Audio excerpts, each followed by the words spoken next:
Dear students, all of your exercises are due on the same day. So exercise 3.8, 4.10, 4.12, 4.13, B4, and B11 are all due as indicated on your course calendar.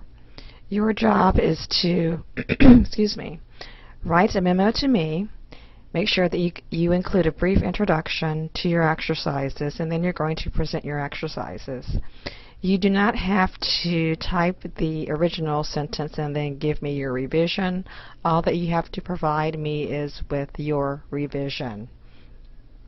Let's take a quick look at the exercises. The first exercise is on page 98, 3.8. And your job here is to improve you attitude and positive emphasis. Remember what you've learned, what you read in chapter 3 regarding you attitude. Remember that you want to put yourself in the reader's shoes. You want to make sure that you provide the needed information for your reader. So you want to think in terms of answering the reader's questions and providing details and providing benefits. Remember, as the writer, your job is to take yourself out of the picture and focus on the reader. So that is what you want to do for 3.8, improving you attitude and positive emphasis. Remember that to project you attitude, you want to speak directly to the reader. And do you have to use the word you to write in you attitude? The answer to that question is no. Remember, however, that you don't want to have an I or we attitude because it causes the sender or the writer to sound selfish and uninterested in the receiver or the reader.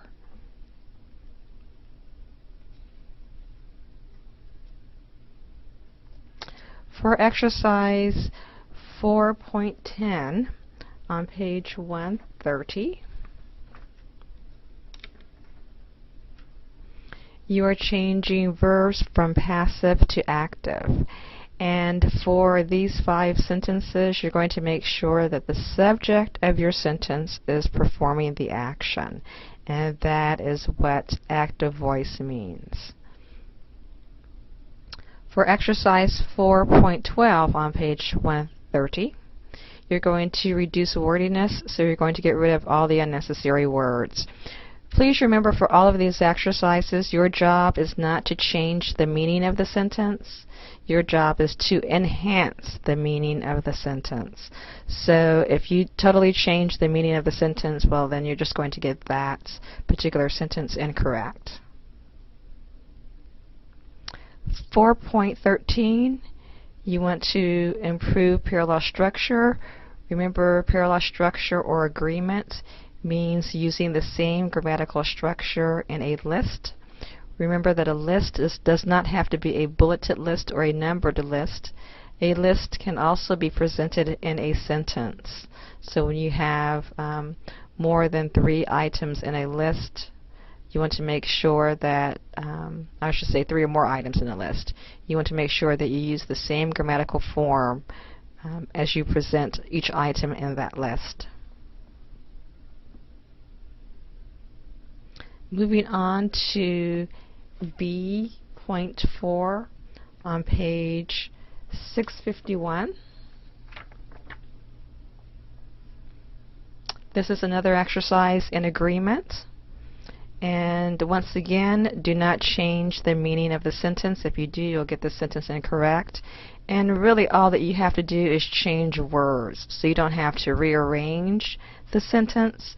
All you have to do is change words so that there is noun, pronoun, and subject-verb agreement. Okay, so please keep that in mind, otherwise you'll get the sentence incorrect. And moving on to B11 on page 652.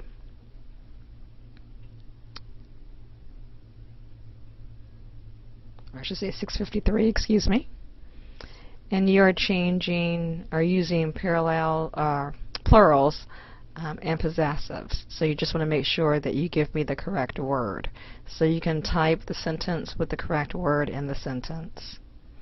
Okay, so those are your exercises for the semester. There are approximately 50 sentences that you have to correct, and so your grade would be based on 50 out of 50. Make sure that you read through Appendix B and make sure that you review chapters 3 and 4 so that you understand what you have to do. Just a few more words about you attitude and positive emphasis. Remember that this sentence, we have expanded our inventory to give you the largest selection in town. Lacks you attitude. However, if you change it to you can choose from the largest selection of gifts in town thanks to Shepard's large inventory, you're focusing on the reader. Okay, so the reader can choose. Not you attitude, we shipped your order today.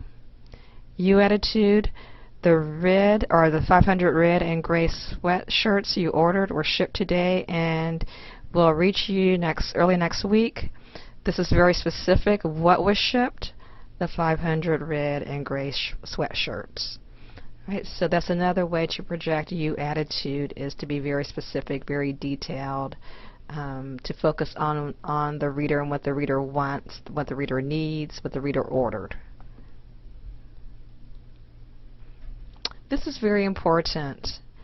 You do not want to use emotion in your sentence, so this is not you attitude. We are happy to give you a credit line of $2,000. The reader doesn't care if you're happy or not. The reader wants to know what he or she is going to receive. So you attitude, you now have a credit line of $2,000 with Visa.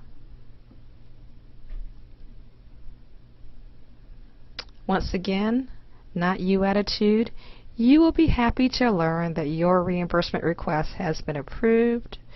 Again, all that, that emotion is unnecessary. Just get to the points. You attitude, your reimbursement request has been approved. Not you attitude, you failed to, that blames the reader. So you attitude, your flexible spending account form was not signed. You're not blaming the reader. You're just giving the facts as to what needs to be done. In negative situations, avoid the word you. Protect the reader's ego. Use passive verbs and impersonal expressions to avoid assigning blame. I would say probably 80%, 80, of your writing will be in the active voice. However, when you have to give bad news, it will be in the passive voice. So again, you failed to sign your flexible spending account form. You attitude would be your flexible spending account form was not signed. Okay? But please keep in mind for the exercises for your assignment that deal with passive versus active, you're going to make sure that you change all of those sentences to the active voice.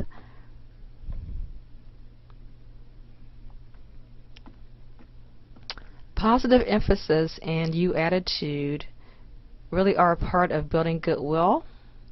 Also a part of building goodwill would be tone, and that is the attitude the writer takes toward the reader.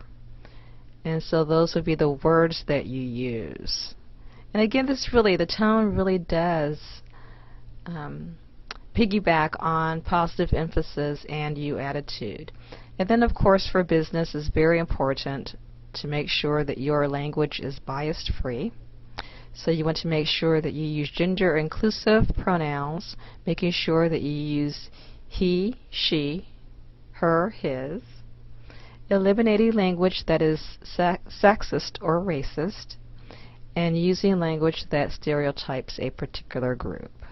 Okay, so all of these items are a part of building goodwill, As a business writer, you want to make sure that your writing projects goodwill, including positive emphasis, you attitude, effective tone, and bias-free language.